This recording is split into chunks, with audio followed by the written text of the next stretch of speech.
పొందడానికి అర్హులే.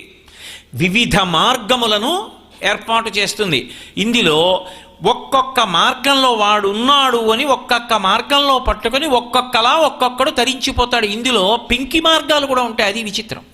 కొన్ని పెంకితనంగా ఉంటాయి. మీకు నేను ఉదాహరణ చెప్పాలంటే శివానంద లహరిలో శంకర భగవత్పాదులు అంటారు, ఇదే నేను మీతో ఇందాకడి నుంచి మనవి చేస్తున్నది వివిధ భూమికలు అని.